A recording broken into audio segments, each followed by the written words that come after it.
one game away. Blow up. We're playing for something, man. We're playing for something. It's gotta mean something to you. It gotta mean something. Everything you got. Let's finish this. Do it, fellas. Let's go. Let's do it, fellas. Finish 2-3. 1, 2, 3. Finish. You view this season as a failure? Oh my God. Okay, because I'm not that up. You asked me the same question last year, Eric. Okay. Do you get the promotion every year on your job? No, right? So every year you work is a failure. Yes or no? No. Every year you work towards something, towards a goal, right? Which is to get a promotion, to be able to take care of your family, to be able, provide the house for them or take care of your parents. You work towards a goal. It's not a failure. It's steps to success. You ready to make history? Come on now. Yeah. You know, there's these two words. And when I say them, people get goosebumps because they know what happens next. So without further ado, free smoke. Look, scared cause I'm drowning in silence with bad thoughts. These days I don't have nothing to say, man, the bag talks. I put in headphones on my driver. Pull up to the spot and give a good dick and Godiva. I can't lie, I'm uninspired. No more pillow talking about nonsense. I only stick around to put some band-aids on my conscience. I don't know why I feel so bad, nigga. That's what we do, no foundation. We don't build no more, we just screw. Half a bottle of Henny, girl, I'm going with the wind. The same niggas say they happy for me, ain't want me to win. So I'm done on my friends. Don't need help popping Coronas and reminiscing. I just call up Big Bro J and say it's time for venting. If I live forever, I hold this hate for some centuries. You don't know how much or how you doing what it meant to me, but motherfuck all that. I don't even offer up the time to make the call back. Stupid Lodo, if they don't get the picture now, man, I crop them out of the photo. I can't relate to my peers. Been doing this shit for years. I'm motivated by fears. I took the wheel and I steer. My sound not dictated by fuck boys in Atlanta. Stay gifted like this album was ghost written by Santa Bars forever, like they decided to throw me under Slammer. Every song's a hit like they picture me underhanders. I could drop 1,000,000 songs, but they never gon' understand us. Soapbox sermons for niggas never giving chances. Fight our whole lives to get these weak ass advances. Work twice as hard for the shit that they getting handed. And this ain't even nothing we chose, nigga, we branded. Still can't tell why all of these niggas mad at me. I'm trying to get 100 so I can put my team on salary. Give it all to the art, man, I turn my life to a gallery. Man, damn, what a fucked up masterpiece. 1,100 shots and I swear, man, I felt them all. If we ain't even good on our block, man, who can we call? Pre-decline state of mind, we broke crabs in the barrel. Got us fighting our folk, man, this shit just a life of peril. Winning has a price. And leadership has a price. So I pulled people along when they didn't want to be pulled. I challenge people when they don't want to be challenged. Ladies and gentlemen, I'm not gonna do it. What is up, yo? How's everybody doing today? How dope was the day, yo? I come to you with a message of love. Before we get into the show, we got a lot of NBA to talk about, but yo, I saw somebody say, "Who stole your joy? Find a way to get that shit back." That is a fact, yo. Y'all gotta go watch the Chiseled Adonis, bro. Phenomenal YouTube channel. He don't know who the fuck I am, so it's weird that I'm throwing out a go check this channel out type of thing. It's not though. I do it all the time, bro. If I like something, I'm gonna tell y'all to check it out. It just is what it is, bro. They don't have to know me, bro. That's not. You know, it's a funny thing in this world where I can't shout this person out because they ain't shouting me, bro. I could care less, bro. I could care less. Listen, you gotta go check him out, bro. He giving y'all a message on, I tell y'all this every day, really, but don't quit on your dreams, man. The worst thing to do is to live a life where you have no goals, no aspirations, no dreams. And the thing that I find funny about that, and I done said this before, how can you not love one person in this world enough to where you want to become better for them? Where you want to go exceed everything you thought you could be for them. Because I get it. It's easy to stop fighting for yourself at times. I get that. You got to get to a place where you mentally is good to where you always understand your value and that you have value. But, couple messages, bro. Go love somebody today. Go accept love today. Go be loved today. And go chase a dream, bro. Go chase a dream. Bro, I go to work every day. I hate going to work. I hate getting up for this job. Because it's a job. It's not a career. It's something that I'm doing until I can get to where I want to get to. Do I like it? Fuck no. But I understand the necessary requirements to get to where you want to get to one day. It just is what it is. I would love to wake up and all my problems be gone and be a millionaire and all that, but it just don't work like that sometimes. All right? Today might seem grim. It might seem dark. Keep going. It don't stay like this forever. I'm not a motivational speaker, bro. I just don't want to see you quit on yourself. Because I know I done seen the life people live once they've quit on themselves. Keep going. You got this. I'm rooting for you. I am. I'm in your corner. But listen, we got some things to talk about. The NBA is in full swing. It feels as though the Denver Nuggets were just crowned. And here we are. I'm probably not going to put out that Mike Malone video. I haven't even recorded the Mike Malone Lakers video. I'll probably just talk about it in this one, throw that slide into this one, and then keep it moving. You know what I'm saying? A lot of things have happened, though. The Spurs have got their new franchise player, hopefully. A couple trades in the association. And Denver Nuggets are still champions. Man, there's a lot that's going on. Now, obviously, I have done a video talking about the Bradley Beal trade to the Phoenix Suns. But let that thought marinate while I take a hit.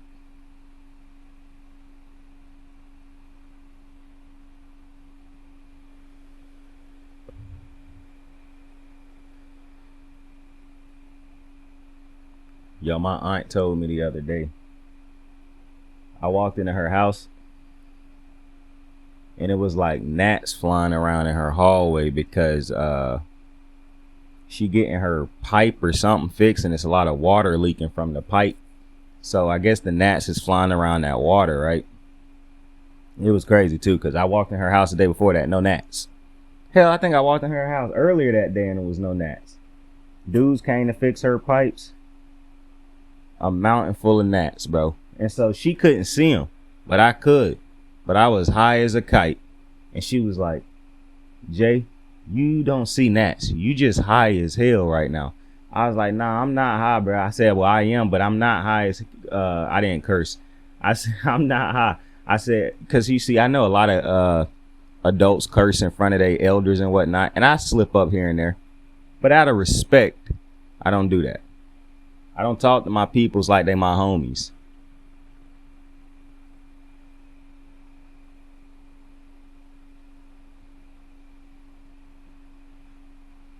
And that don't mean we don't have great conversations and enjoyable conversations and can't talk to each other. I just don't talk to them the way I would talk to my homies. It's called respect. That's still my elders, the people who raised me. So that's just a message for the youth, man.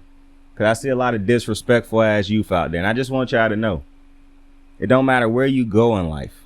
If you don't respect your parents or just respect people in general, you won't go far. And if you do go far, it's going to always be people trying to take you down. Because it ain't nothing worse than a disrespectful individual who just disrespectful just to be disrespectful. And on top of that, ain't nothing worse than a motherfucker who disrespect their own parents. Listen, I understand in this world, every parent ain't great. Every parent can't give you everything that you wanted and yada, yada, yada. Parents make mistakes just like we make mistakes, like kids make mistakes. It's funny how people become parents and then realize I'm still human. I can make mistakes, but you don't give your parents that type of leeway when they try. So, you know, the disrespect, and even if I have no relationship with my real birth mother, father. If I ever was to meet him, I'm not going to disrespect him. For one, I just ain't that type of person. I ain't got that type of energy in me to just be disrespectful for no reason. Now, if I get mad enough, I will send out an audible and say, or a warning shot and say, I'm about to get real disrespectful in this motherfucker, bro. You know what I'm saying? I will. You know what I'm saying? If I get mad, I'm hit you with that. Yo, see, now I'm finna get disrespectful. But under most circumstances, that's not gonna happen. But we have gotten derailed. But listen, we're here to talk about a couple things. The Laker fans, LeBron fans posing as Laker fans at the moment. You guys are irritating. All right. Mike Malone keep talking about you, but that don't mean that he live rent free. That the Lakers or whatever you keep saying live rent free. That's the most overused joke. I'm tired of hearing y'all use that corny ass joke. They just won a championship. They swept the Lakers. Your Bron, your guy. They swept them. All right. Miami picked up a win against Denver. Phoenix picked up 2 wins against Denver. The Timberwolves picked up a win against Denver. The Lakers didn't. So stop being hoes. To the victor go the spoils. That's how this thing always go. For some reason, LeBron fans, even in defeat, still talk crazy. Because I said this before and I'll say it again, and I will continue to say this until a fan base become more obnoxious and irritating. LeBron fans or his stands, the LeBron, you know all the names they call them. These motherfuckers are morons, idiots, sore losers in general, big L's. It just is what it is. They make no sense.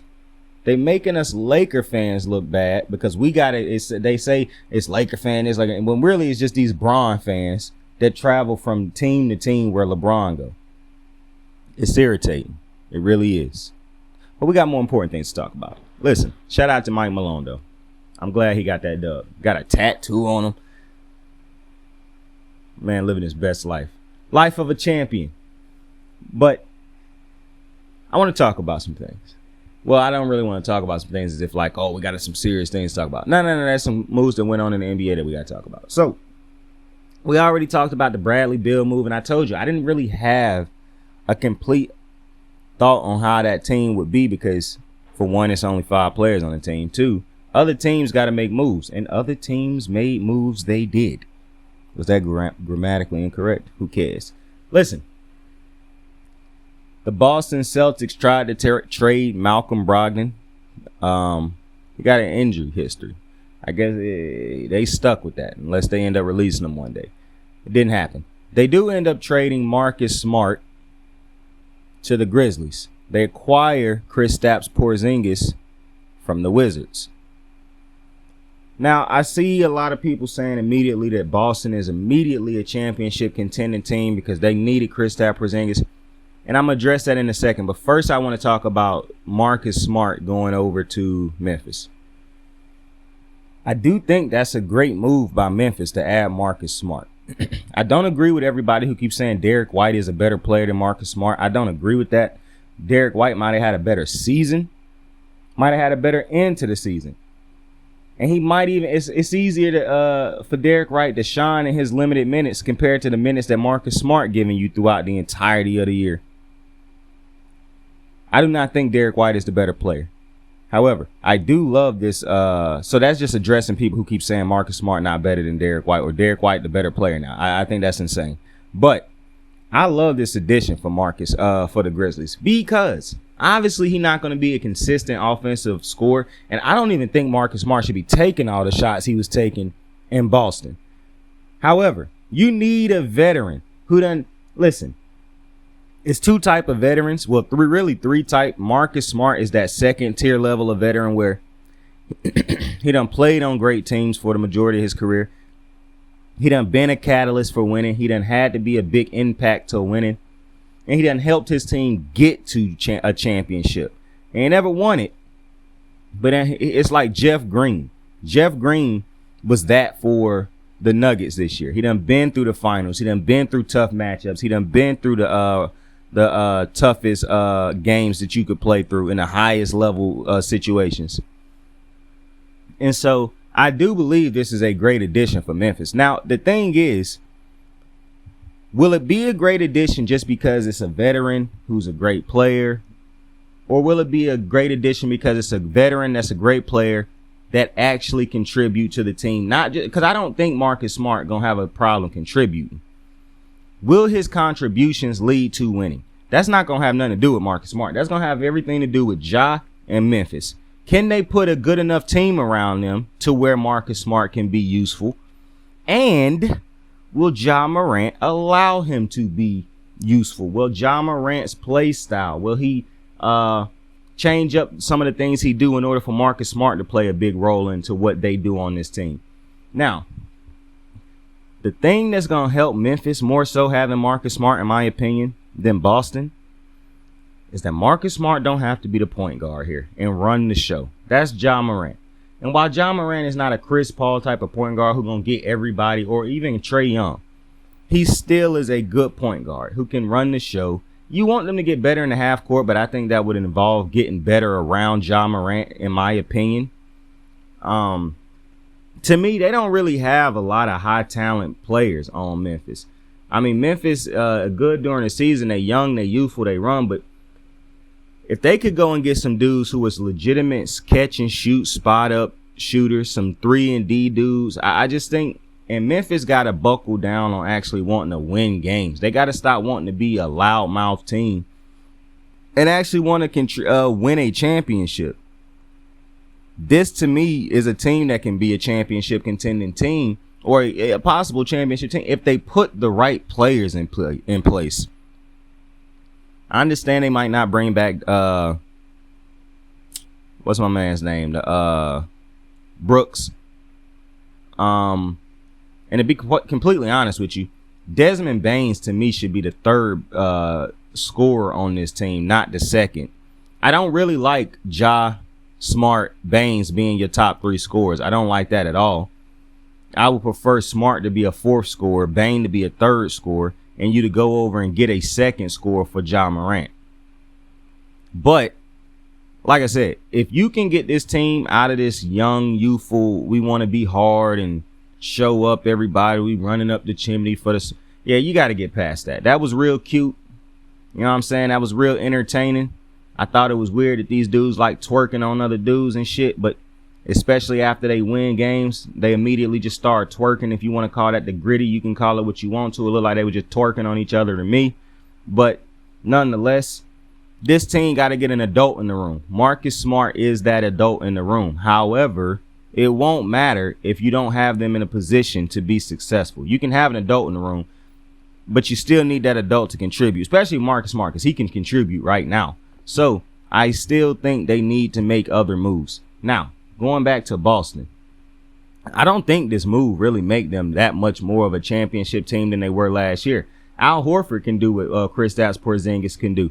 The only thing that Kristaps do that Al Horford really don't do is what? The height, so where he can do some of the blocking that he do, and the post game probably. But and I don't even want to say post game because Kristaps is just tall enough to where he could go down low at times and score. He ain't got no Jokic type post game. But I don't think this really changed much. Maybe if you get Kristaps Porzingis and a legitimate point guard, I feel some type of way.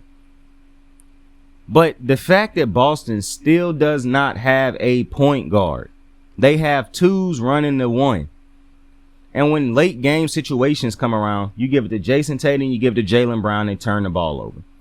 Jaylen Brown is terrible when a lot of people, as defenders, is coming at him late in games and he got to dribble the ball. He turn it over all the time. And Jason Tatum is just a turnover machine anyways late in these games for some reason. I don't even understand it.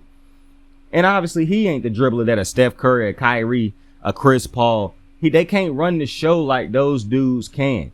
A James Harden even. A Luka. Like, you don't have a dude who set other people up on the team, who see plays before they happen. Bro, you celebrate dudes for no look pass and racking up assists. It's easy to do those things. It's hard to set up an offense to make sure dudes get shots exactly when they need to get them in the key moments of games. That's what Chris Paul was for the majority of his career. The Celtics haven't had that for the longest. That's what they've been missing. That and legitimate. See, if you went out and got a real point guard, nobody would probably question you getting rid of trading away Jaylen Brown, or you're not trading Tatum, but possibly bringing in somebody else to help Tatum. But because you don't, you play this game that to me, the Celtics resemble the Oklahoma City Thunder when they had KD and Russell Westbrook. They got to a finals and lost. But at the end of the day, it's your turn, my turn, your turn, my turn, your turn, my turn. And you might have other guys that get off here and there, Thabo Cephaloshes, the Ibakas, the Hartons when he was there. But for the most part, your turn, my turn, your turn, my turn, your turn, my turn. That's how the Boston Celtics operate. So I don't understand truly how they're going to force themselves to get it to Kristaps Porzingis. I'm sure they'll probably turn him into a big man that just stretched the floor by just standing out there at the 3-point line like he did in Dallas. And then you have to worry about, will he be motivated to still want to play? So while I think it is a great move on paper to get Kristaps Porzingis, because they don't have a guard, because this is not a team that's going to know how to set Kristaps up all the time, I'm going to just hold out because this move didn't move me. Kristaps Porzingis would have been a better fit on different teams to me just because of how the Warriors should have went out and got Kristaps Porzingis, and I'm going to get to them in a minute. The Lakers, it would have made sense to get Kristaps Porzingis. It's another team. You know what's crazy? Kristaps Porzingis should have worked with Dallas. And somehow it didn't. And maybe that's because Luka is not legitimately setting everybody up as much as he is hard and dribbling the ball a lot before he passed it up. But a team that could have got Kristaps Porzingis to not really turn him into just a straight stand in the corner shooter, but that could have set Kristaps up to feel like he was being useful throughout the entirety of a game and actually mesh well, that would have worked. I don't know. And how do you even play Kristaps on the floor with Horford and Robert Williams and or those two? I don't know, man. I'm interested to see how it work out, but the Kristaps Porzingis trade to the and it's not because I don't think he a great player, because I do like Kristaps Porzingis as a player. I just did not think Boston is just not one of the teams I wanted him to end up on. I wanted him to end up on a team with a legitimate point guard or a system in place where he would have been useful. Boston is not one of those teams. It's gonna be nights where Kristaps Porzingis don't even get too many touches because the ball gonna be dominated by Jaylen Brown and not Marcus Smart and Jason Tatum. It just is what it is. So listen. I was at somebody who got on here and talked about trading Marcus Smart for the longest. But if you remember, I always talked about attaching him to Jaylen Brown. This team's still going to be the same team, in my opinion. That it's still going to be the same team. But, hey, maybe I'll be wrong. I doubt I will be, but we'll see. Now, to the trade, to me, that just made absolutely no fucking sense. And somebody talked to me about it yesterday, so maybe because my homeboys is Warrior fans. They legitimate Warrior fans. See, I'm just a Steph Curry fan. I don't care for the Warriors. I care for Steph Curry. He actually a Warrior fan. And I said, I don't understand trading Jordan Poole for Chris Paul. But this is what you got to realize. I guess I got to realize. Jordan Poole's value must have been so shot after this last year that a dude that's, 25? Who could give you 24 plus a game, could not get, you had to attach a first round draft pick to him and a second because of the contract, which really ain't a wild contract for a point guard that's that young that you feel like is about to come in and give you over 24 plus a game in the East. Like, Jordan Poole is a great building block to build around for Washington. Why in God's name would that just net you Chris Paul? A dude who, for one, don't even run the war. I don't even think he's capable of running the Warrior system. He probably pull a hamstring within the first week of playing because of how much they run. And then somebody told me, well, he could come in for the second unit and he could really, it could be a pick and roll type of offense in that second. Well, what big man is the Warriors going out there to get to run the pick and roll? Because Kevon Looney ain't no scorer. It's at times he don't even want to score. And it's ridiculous how many shots at the rim a center can miss. So, and you're not going to force Steph Curry into a pick and roll type of offense. So I don't understand the Chris Paul addition.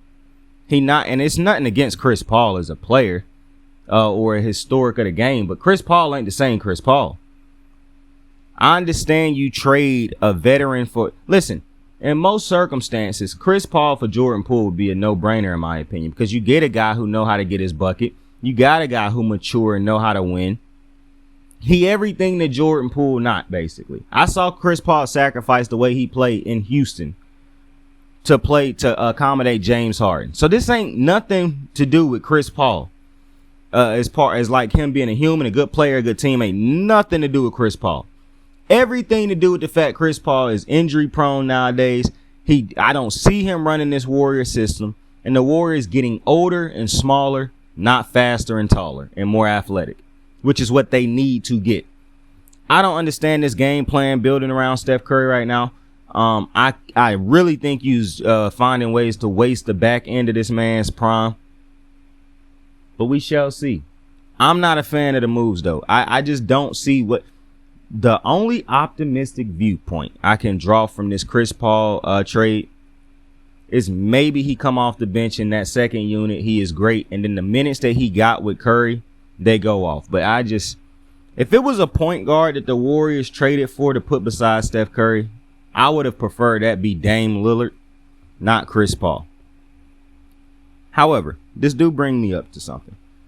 So they get that contract off of their books in Jordan Poole.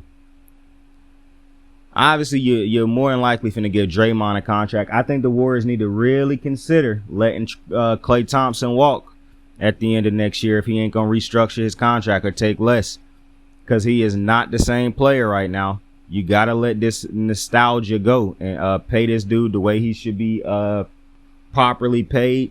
As far as like he should not be demanding no ridiculous contract. And on top of that, bro, Klay Thompson's minutes should be reduced, bro. I don't think Klay Thompson is a starter. Not a starter that you should be relying on anymore.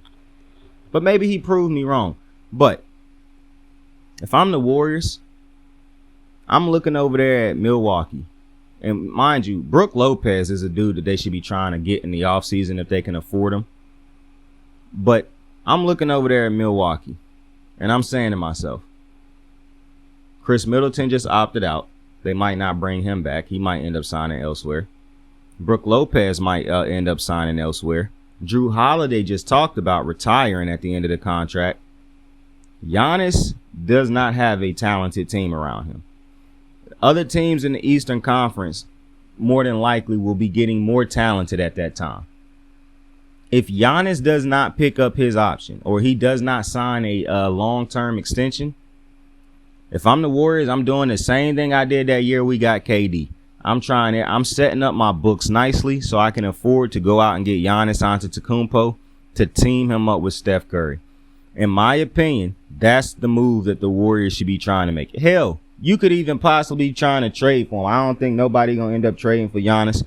I don't think he'll be traded. I think that's they'll end up losing him for nothing because they'll go to the very last hour, second of the day trying to get him re-signed. I guess there is a world where he could be traded, but I just doubt it'll happen. But if I'm the Warriors, bro, you look at what the Lakers have with LeBron. You look at what Jokic got at his disposal. You look at what the Phoenix Suns just brought over for KD and Devin Booker, and you just brought in a 38-year-old Chris Paul. How in God's name do you legitimately believe that you are going to be a contending team, aside from the fact that Steph Curry going to have to go crazy once again this year? And why would you keep putting a team on the floor that would require Steph Curry to play like that and possibly risk shortening the rest of his prime because you're going to be exhausting him like this? This is what the Lakers did to Kobe, ladies and gentlemen, before they went out and finally got him Powell. And then they did it again to him at the end of his career. But listen,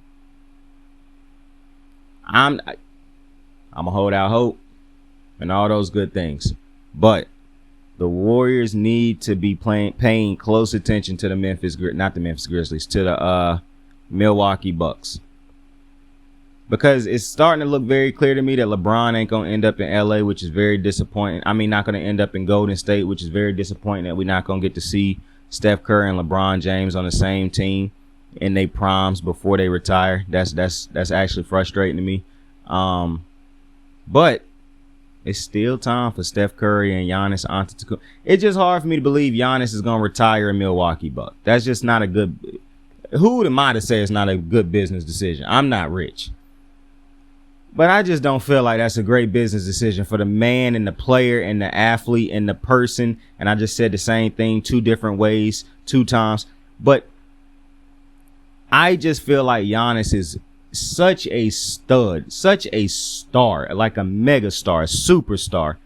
He should be in a market bigger than Milwaukee. He should be playing for brighter colors, bigger crowds, not this ugly ass. And no shot at Milwaukee, man.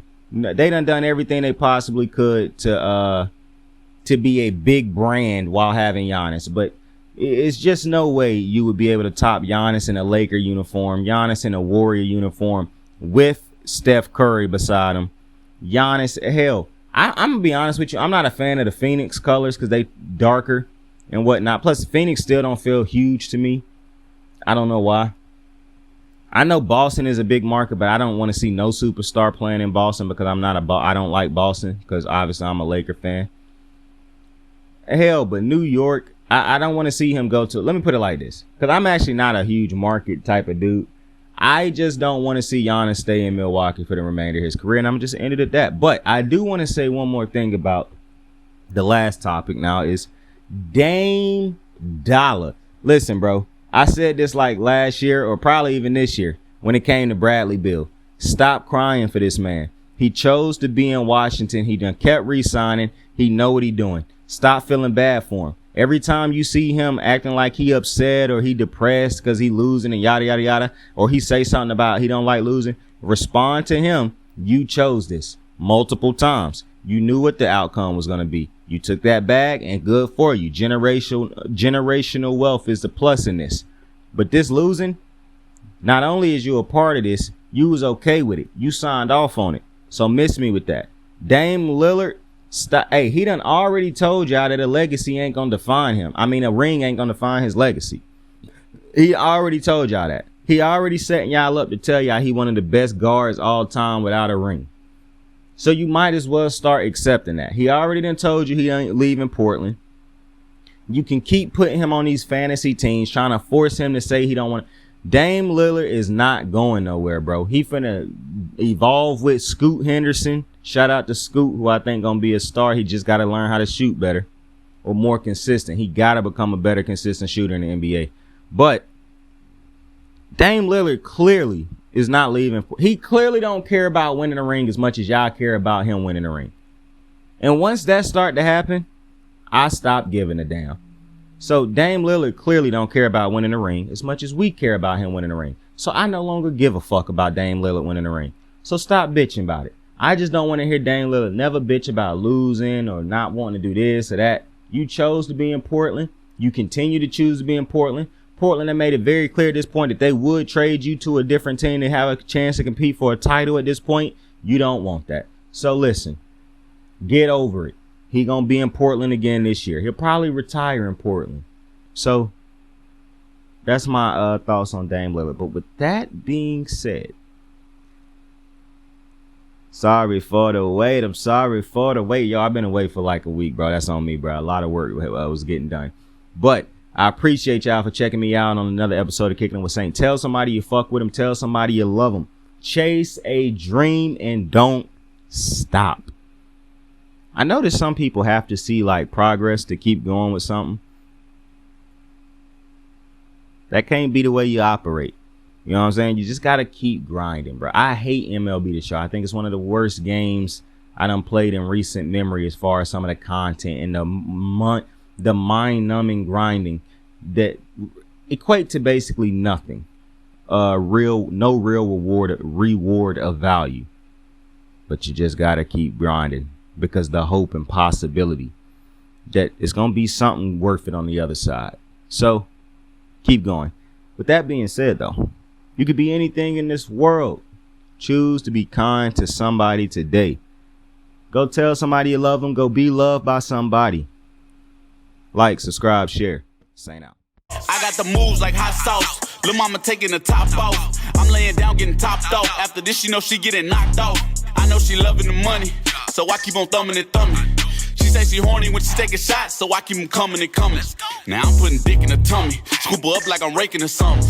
You would think shawty ran track, the way that she running and running. You getting dumber and dumber. You out here chasing the bone.